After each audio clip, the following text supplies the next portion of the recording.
Hello and thanks for joining us for this episode of Into the Killing. If you listened to previous episodes, you know that we're always looking for cold cases that were eventually solved. If you know of an interesting one, please visit our website, criminallisted.com, and go to the Suggested Case page. If you know of any interesting true crime cases or stories about the paranormal, we want to hear about them for our YouTube channels, Criminally Listed and Paranormally Listed. You can suggest them on the same page, you just have to use the drop-down box. For this episode, we're going back to July 1982. On July 8, 1982, West Germany and France played in the FIFA World Cup semi-finals. The game was back and forth and considered one of the most dramatic games in World Cup's history. They were tied at 3 goals each at the end of regular and extra time. Then, for the first time in World Cup history, there was a penalty shootout in a knockout game. Penalty shootouts were introduced in the 1978 tournament, but no games required it during that tournament. Previously, if a game was tied at the end of extra time, there would be a rematch. Harald Schumacher was the keeper for West Germany, and Jean-Luc Etoile was the keeper for France. Both teams scored 4 times, and the keepers saved 1 each.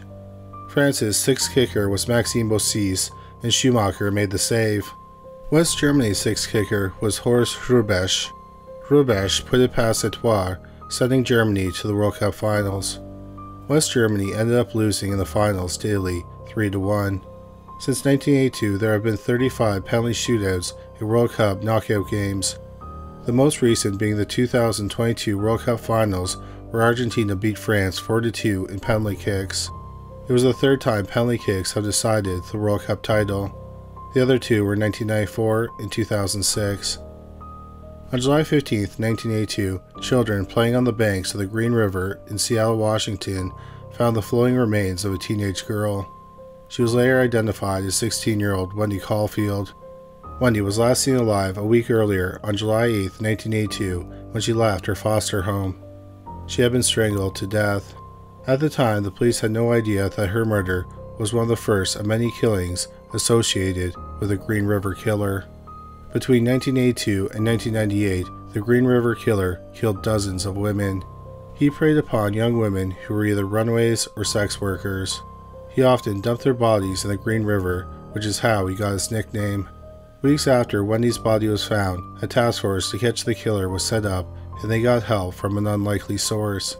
That was serial killer Ted Bundy, who was sitting on death row in Florida. He tried to give the investigators insight into what the killer might be doing. He believed that he was probably returning to the bodies and performing sex acts on them. In November 2001, Gary Ridgway was arrested at the Kenworth truck plant, where he was a paint sprayer for 30 years. DNA from 4 victims was matched to him. Later, the police connected 3 more victims to Ridgway through paint fragments from the Kenworth plant. Ridgway would later confess to 71 murders. However, at the time, the police could only connect him to 48 murders. Ted Bundy was also correct in his prediction. Ridgway had gone back to the bodies to have sex with them before they were too decomposed. Ridgway was a suspect in the case in 1983, but he passed a polygraph test, so he wasn't charged. On November 5, 2003, Gary Ridgway took a plea deal to avoid the death penalty. He pleaded guilty to 48 counts of aggravated first-degree murder. He was sentenced to 48 consecutive life sentences with the possibility of parole. Part of the plea deal was that he had to help investigators locate any more bodies he had hidden around the river. In 2011, another victim of the Green River Killer was discovered, making her the 49th confirmed victim. Ridgway was given another life sentence. Gary Ridgway is now 75 and is serving his sentence at the Washington State Penitentiary in Walla Walla, Washington. It's unknown what Ridgway's true body count is, but it's suspected that he killed around 80 women. With 49 confirmed victims, Ridgway is the 2nd most prolific American serial killer. Samuel Little has the most confirmed victims. On July 20, 1982, British military ceremonies were held in Hyde Park at Regent's Park in London, England. Improvised explosive devices detonated in both parks. The Hyde Park explosion killed 4 soldiers from the Blues and Royals Cavalry Regiment of the British Army, and 7 military horses were killed as well. Another 28 people were injured. In the Regent's Park explosion, 7 bandsmen from the Royal Green Jackets were killed and 31 people were injured. The Irish Republican Army, better known as the IRA, took responsibility for the bombings. They were angry about Prime Minister Margaret Thatcher's comments about the Falkland War that Britain had entered a few months earlier. 5 years later, in October 1987, the Hyde Park bombing was connected to 27-year-old Gilbert Danny McNamee. McNamee was an electronic engineer from Northern Ireland. He was sentenced to 25 years in prison for his role in the Hyde Park bombing. In 1998, McNamee was released from Maze Prison under the Good Friday Agreement. The Good Friday Agreement was an official end to the violence between the British and Northern Irish. After his release, 3 Court of Appeals judges quashed his conviction because fingerprint evidence had been withheld. They determined he was not necessarily innocent of the charges, but with other fingerprints on the bomb, they could not only implicate McNamee. In May 2013, John Anthony Downey was charged with murder for the Hyde Park bombing. However, at his trial, the defense showed a letter from the police sent to Downey in 2007 stating he would not face criminal charges. The judge ruled that Downey had been misled and it would be an abuse of power if he were to be prosecuted. Downey was one of 187 IRA members who were sent these letters, granting them unofficial immunity from prosecution. In 2019, the High Court ruled that Downey could be sued for damages by the victims' families. Memorials have been placed in Hyde Park and Regent's Park honoring the victims of the attacks. No one has ever been charged with the Regent's Park bombing. On July 17, 1982, the #1 song was the synth-pop classic Don't You Want Me by the Human League.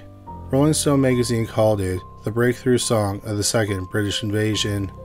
The #1 movie was Steven Spielberg's E.T. the Extraterrestrial.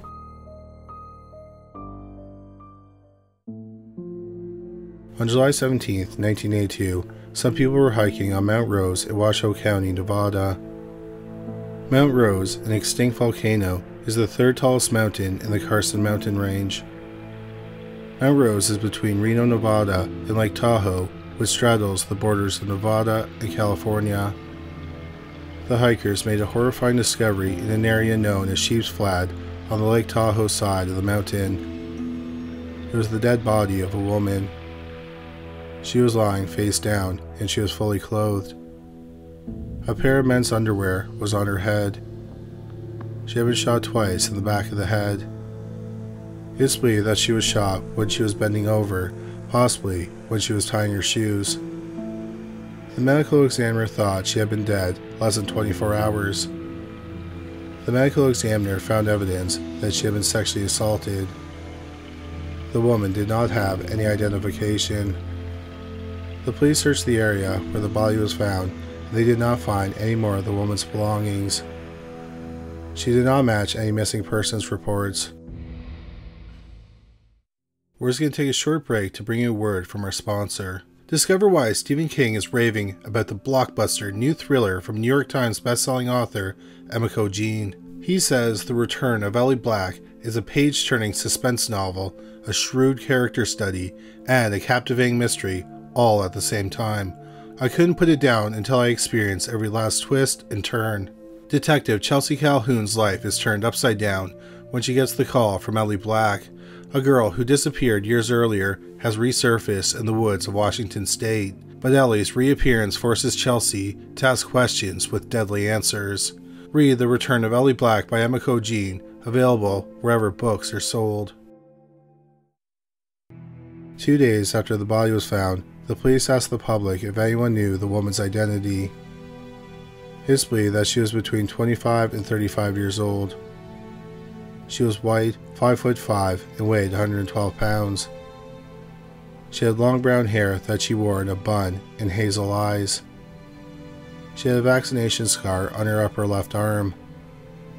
The medical examiner said she had given birth at least once. There was a scar on her abdomen, which the medical examiner thought was from a cesarean section.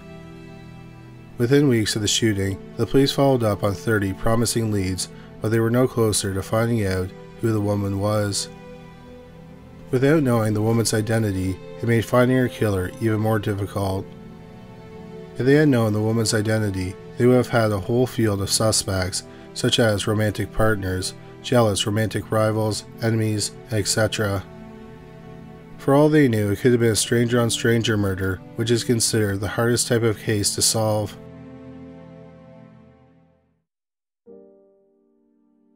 The woman was buried in September 1982 in a cemetery north of Reno without a funeral. The only people who were present at the burial were the gravediggers. 2 weeks later, 7 people gathered for a memorial service for the unknown woman. They were saddened to hear about the way she was buried.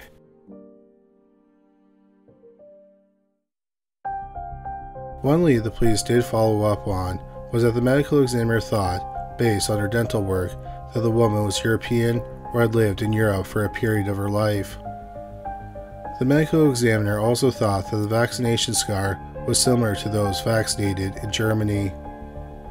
The police contacted Interpol and Scotland Yard, but no leads were developed on this line of inquiry. They also checked with Canadian authorities to see if the woman matched any reports of missing persons from there. She did not, and the case remained cold.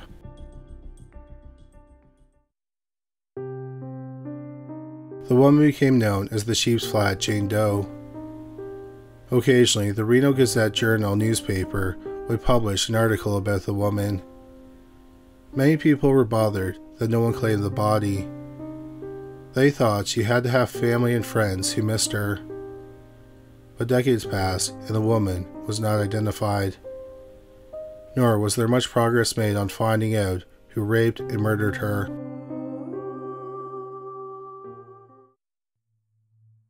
In the late 1990s, the evidence was tested for DNA. From semen, they were able to get a complete DNA profile of the killer.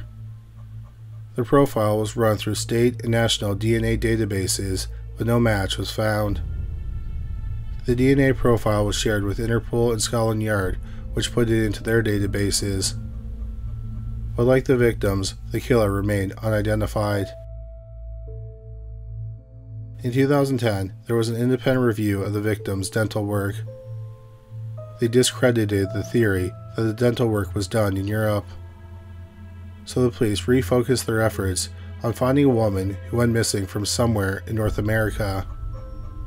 Specifically, they thought that the woman may have been from the western United States, or at least had spent some time there before she was killed.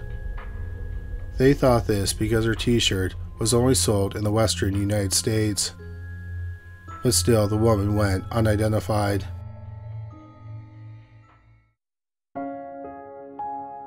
The case stayed cold for another 8 years until 2018. A lot had changed in the world in the 36 years since the murder of the Sheep's Flat Jane Doe. In July 1982, the 3 biggest movies at the worldwide box office were E.T. the Extraterrestrial, Tootsie, and An Officer and a Gentleman. In 2018, Marvel had the 2 biggest movies, Infinity War and Black Panther. The 3rd biggest movie was Jurassic World: Fallen Kingdom. In 1982, the biggest songs of the Billboard charts were Physical by Olivia Newton-John, Eye of the Tiger by Survivor, and I Love Rock and Roll by Joan Jett and the Blackhearts. In 2018, the 3 biggest singles were God's Plan by Drake, Perfect by Ed Sheeran, and Meant to Be by BB Rexa featuring Florida Georgia Line. Cheers, Square Pegs, and The Late Show with David Letterman were major TV shows that debuted in 1982. Letterman debuted on NBC in the time slot following The Tonight Show starring Johnny Carson.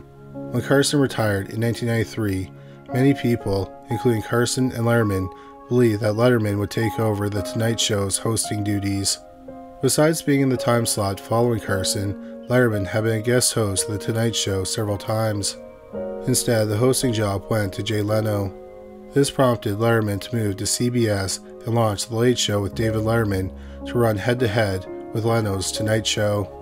Letterman retired from The Late Show in 2015 and Stephen Colbert became the host. In 2018, Letterman's new show, My Next Guest Needs No Introduction with David Letterman, premiered on Netflix. Other shows that debuted in 2018 include Yellowstone and Bluey. Popular books published in 1982 were The BFG by Roald Dahl, The Running Man by Stephen King, who published the book under the pseudonym Richard Bachman, and Foundation's Edge by Isaac Asimov. Foundation's Edge was a sequel to Asimov's Foundation trilogy. The last book of the trilogy was published 29 years earlier in 1953. The original trilogy was incredibly popular, and Asimov was pressured and offered a lot of money to write another book in the series. So in 1982, he published Foundation's Edge. At this point in his career, he had been writing for 44 years and published 262 books. Foundation's Edge became his first book to make it onto the New York Times bestseller list. He wrote 3 more Foundation books after publishing Foundation's Edge. Popular books published in 2018 include Heather Morris's The Tattooist of Auschwitz, Madeline Miller's Circe, and Delilah Owens' Where the Crawdads Sing. For video games, in 1982, Ms. Pac-Man, Burger Time, and Q*bert were all released as arcade games. In 2018, Red Dead Redemption 2, Super Smash Bros. Ultimate, and Detective Pikachu were all released.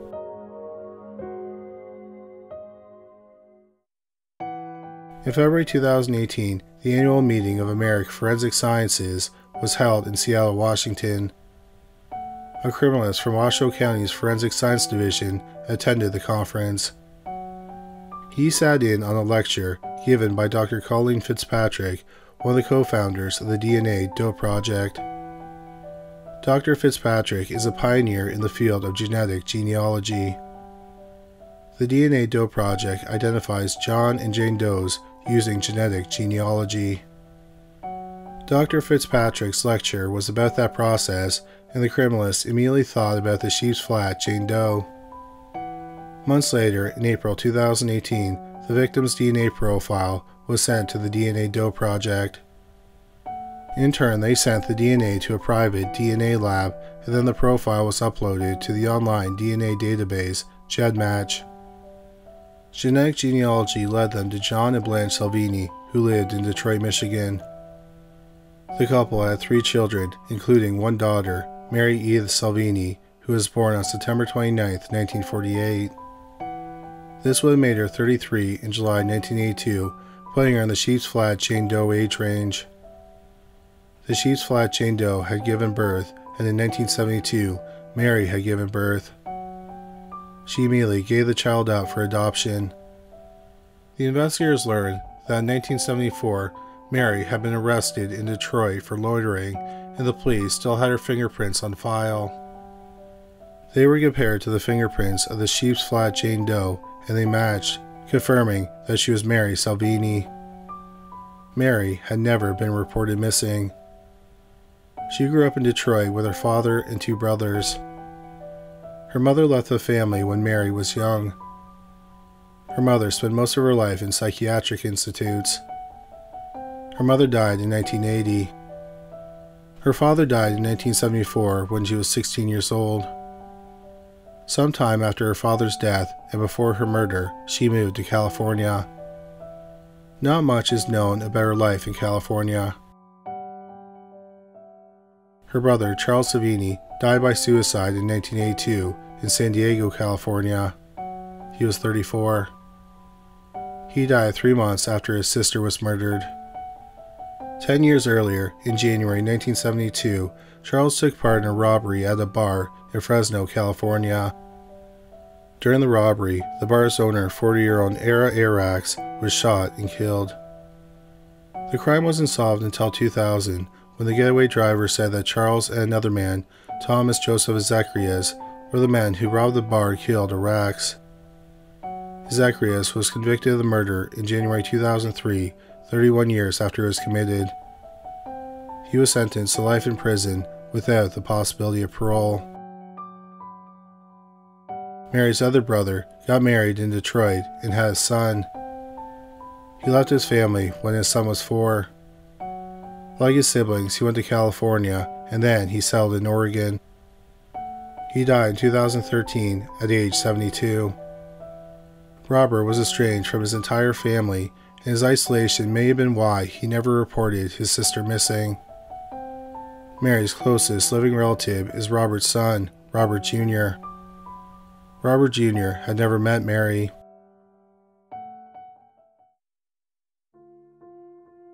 On May 7, 2019, the Washoe County Sheriff's Department announced that they had identified 33-year-old Mary Salvini as the sheep's flat Jane Doe. Not only that, but they had also solved her murder. Using genetic genealogy, they had tracked down the killer. He was James Richard Curry.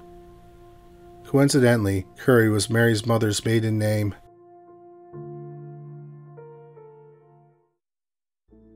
James Curry was born in 1946 in Brexar, Texas.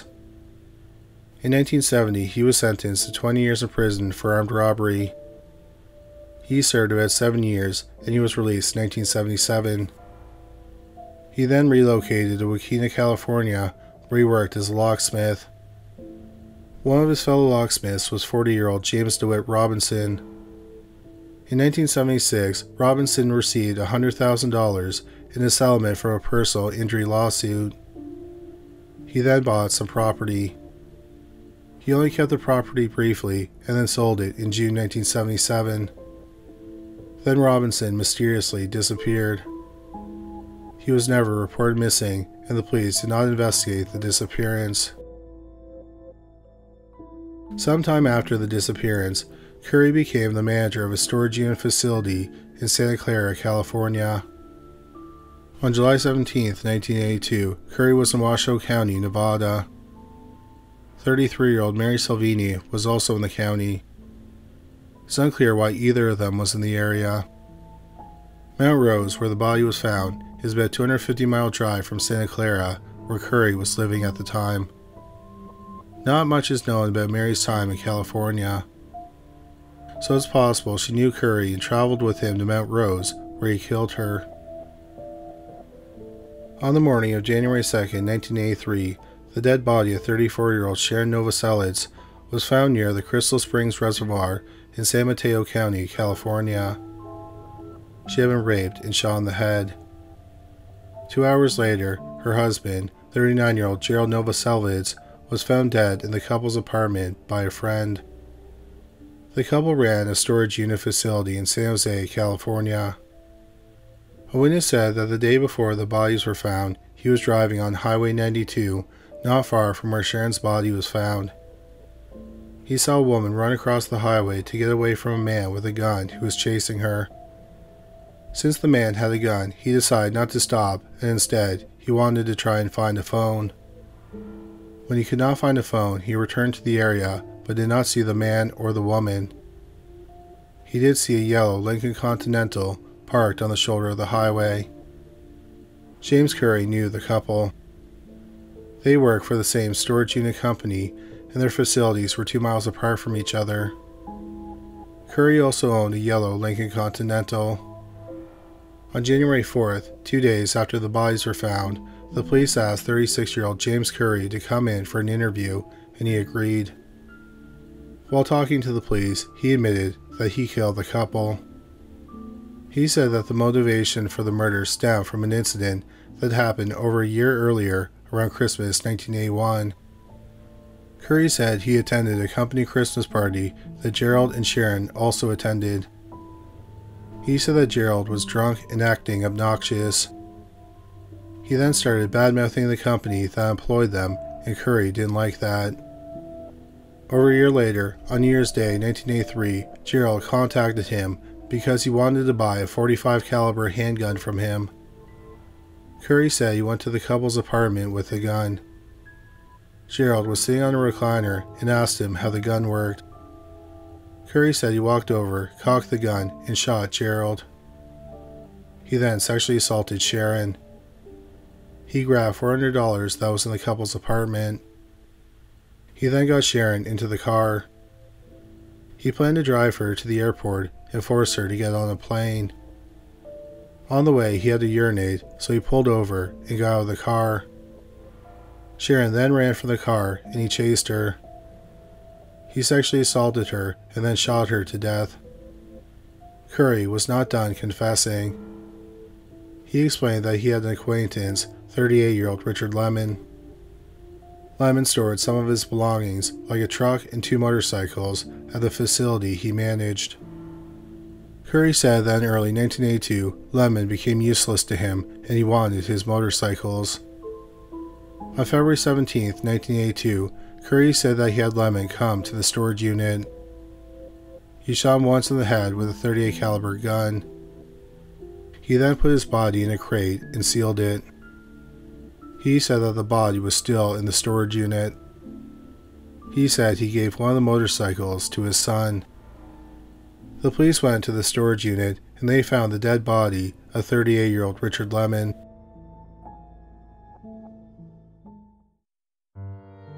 On January 6, 1983, the day after he confessed, Curry hanged himself in his jail cell with a mattress cover. He was found relatively quickly after he hanged himself. He was taken down, but he was not breathing. A correctional officer tried to resuscitate him, but he was unable to. Curry was taken to the hospital and placed in the intensive care unit. While Curry was in a coma at the hospital, the police continued to search the storage units. They found some belongings he had stolen from customers in the storage unit facility. They also found the .38 caliber gun used to kill Richard Lemon. The gun belonged to James DeWitt Robinson, Curry's friend who went missing 5 years earlier. The police found more of Robinson's belongings, including old checkbooks and legal papers. However, they did not find Robinson's body. The body of 40-year-old James DeWitt Robinson has never been found. The police thought it was possible that Curry had nothing to do with the disappearance and had just stolen some of Robinson's stuff. But they thought it was more likely that he murdered him and either disposed or hid the body and then stole his belongings and most likely his money. They were never able to question Curry about Robinson's disappearance because Curry never came out of his coma. On January 7, 1983, 36-year-old James Curry was taken off life support, and hours later, he was pronounced dead. The police think it's possible that Curry committed more than the 5 murders he's been connected to. Unfortunately, we may never know the true level of carnage James Richard Curry unleashed in his 36 years on this planet. What is known is that the Washoe County Sheriff's Department considers the murder of Mary Salvini closed.